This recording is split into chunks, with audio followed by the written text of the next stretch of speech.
টি-20 cricket 120 বলের খেলা, চোখের পলকে খেলাটা আসলে ওলট পালট হয়ে যায়, একেবারে নাটকীয় মোড় নেয় যখন একজন বোলার একটা উইকেট তুলে নেয় কিংবা একজন ব্যাটার পরপর 3 বলে 3টা ছক্কা মারে। দেখা যায় যে ম্যাচটা একেবারে ঘুরে গেছে।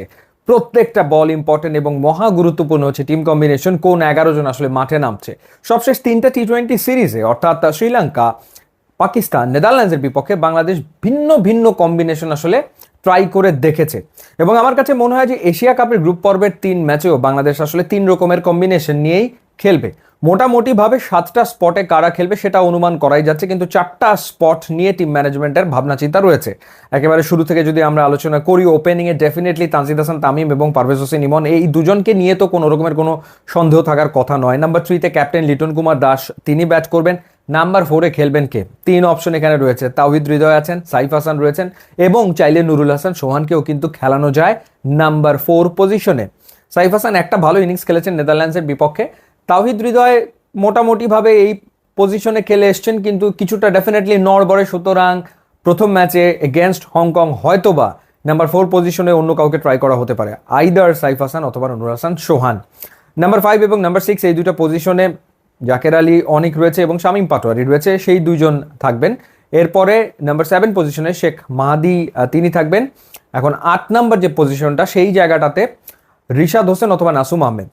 কোনো কোনো ম্যাচে হয়তো নাসুমকে খেলানো হতে পারে, স্পেশালি যখন বাংলাদেশ আফগানিস্তানের বিপক্ষে খেলবে। আমার ধারণা যে নাসুমকে প্লেইং 11-এ রাখা হবে এবং রিশাদকেও হয়তো হংকংয়ের বিপক্ষে প্রথম ম্যাচে একাদশে রাখা হবে।